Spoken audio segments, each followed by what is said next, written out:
मेरा नाम अनुराधा है, आप सभी लोग जानते ही हैं। और ये मेरी टीम से सिल्वर है राजकुमार का। इसी 15 तारीख को मेरा गोल्डन भी फाइनल हो रहा है। और ज्यादा क्या कहना है, सभी जनता ये जो आस्था परिवार से है वो ज्यादा से ज्यादा मेरे बारे में जानती है। ये आस्था का बिजनेस मुझे मेरी एक पार्लर चलाते हुए मिला था। मैं अपनी एक दुकान कॉस्मेटिक की चलाती थी, पार्लर वाली, जिसमें मैं बैठी हुई थी। और हमारे सीनियर मोरपाल सर जी के लिए जोरदार तालियां हो जाएं, उन्होंने ही मुझे ये बिजनेस दिया था। लेकिन हमारे बिजनेस गुरु परमेश्वरी दयाल जी को जोरदार तालियां हो जाएं, रामवीर सर जी को जोरदार तालियां हो जाएं, सभी मंचासीनों को जोरदार तालियां हो जाएं। देखिए, यही लोग हैं जिन्होंने मुझे रास्ता दिखाया। रामवीर सर, परमेश्वरी सर, बस इन्हीं की बताए हुए रास्ते से हम चलते रहे। और इस आस्था बिजनेस में मेरा 15 तारीख को गोल्डन फाइनल हो रहा है।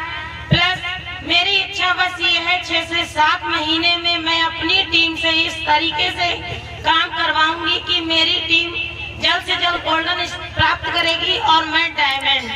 क्योंकि कुछ समय ऐसा होता है जो मेरा बिजनेस थोड़ा डाउन पड़ गया था, लेकिन अब नहीं होगा ऐसा, क्योंकि मैंने बाहर से काम करना भी स्टार्ट कर दिया है। मैं घर पे कम रहती हूँ। और उसके बाद में गांव से व्यक्ति अधिकतर लोग नहीं समझ सकते हैं। ये जो रते नंगला में मंच लगा हुआ है, यहाँ से मात्र राजकुमार लगा हुआ है केवल। अब ये सोचिए, क्या रते नंगला में व्यक्ति नहीं रहते हैं? ऐसा नहीं है, मगर इस बिजनेस पर लोगों को विश्वास नहीं होता है। वो किस लिए? और कंपनियों में लोग लूट गए हैं, तो आस्था को भी कहते हैं ये लूट कर भाग जाएगी, मगर ये लूटने वाला बिजनेस नहीं है। आस्था परिवार में जीवन में एक बार पैसा लगता है। 7,000 रुपए लगा के अगर व्यक्ति लखपति करोड़पति नहीं बन सकता है, तो उसे ये सोचना चाहिए कि मेरे घर के चूल्हे बंद हो जाएंगे क्या? सोचो, तो कम से कम तुम जैसे हो वैसे तो रह ही जाओगे। तो 7,000 रुपए लगाकर व्यक्ति अपने बिजनेस को ना बढ़ाकर अपने भविष्य को बदलने की कोशिश करनी चाहिए उसको। ठीक है, जो मैंने लगाए थे 6,500 रुपए इस आस्था में, जो आज आस्था से मेरे पूछो मत मैं कितना पैसा ले चुकी हूँ 1.5 साल में। मैंने खुद की अपनी 2 गाड़ियां ले ली हैं, एक इको जो पीछे खड़ी हुई है और वैगनर ली थी जो मेरे धीरेन्द्र भाई से डैमेज हो गई थी। ये दोनों गाड़ियां मैंने ही ली थी, लेकिन आस्था परिवार से काम करके ली थी। बकाया कहीं से पैसा लूट के नहीं लाई थी मैं, समझ रहे हो? लेकिन जो व्यक्ति आस्था परिवार में बिजनेस दिमाग से करेगा, उस व्यक्ति के घर में पैसों का ढेर लग जाएगा। लेकिन गलत प्लान किसी को देना नहीं है और गलत रास्ता नहीं दिखाना है। बात एक ही करनी है, 7,000 रुपए लगाकर आपको महीने में 10 दिन इस आस्था परिवार के लिए आपको चलना पड़ेगा, जिससे कि लोगों को प्रचार करवाना पड़ेगा।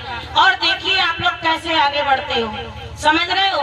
लेकिन ये किसी से नहीं कहना है कि तुम्हें ड्यूटी करनी है या घर बैठ के पैसा आता है, तो किसी का नहीं आएगा।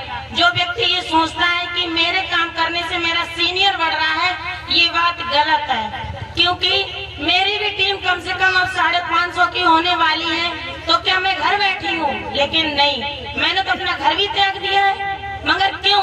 क्योंकि जब तक मैं चलूंगी पैसा तब तक आएगा, बिना चले का पैसा किसी को नहीं मिलने वाला है, चाहे वो डाउन लाइन का हो चाहे ऊपर से हो। इस गांव से मात्र 2 व्यक्ति खड़े हैं, एक दिनेश और एक राजकुमार। लेकिन दिनेश से आज तक इस आस्था परिवार में काम नहीं किया है, तो क्या उसको पैसा मिलेगा? मगर दिनेश अगर ये सोचता कि हो सकता है राजू मेरे कमाने से पैसा ले सकता है, तो वो घर बैठा रहा, लेकिन राजू का फिर भी चेक आ गया। तो सोचिए, दिमाग में ये सवाल नहीं आना चाहिए कि आस्था परिवार में डाउन लाइन काम करेगी तो सीनियर आगे बढ़ जाएगा। लेकिन नहीं, आस्था परिवार में जो व्यक्ति काम करेगा वो खुद ही आगे बढ़ेगा। सीधी सी बात है। बस इतना है, सीनियर तो हमें रास्ता दिखाते हैं, चलना हमारा काम है। तो बस हम इतना ही बोलेंगे, आप लोग अपनी सीनियर की बात मानते जाएं और आगे बढ़ते जाएं, अपना दिमाग कम लगाएं। आस्था परिवार में कामयाबी पा लेंगे। जय आस्था, जय परिवार।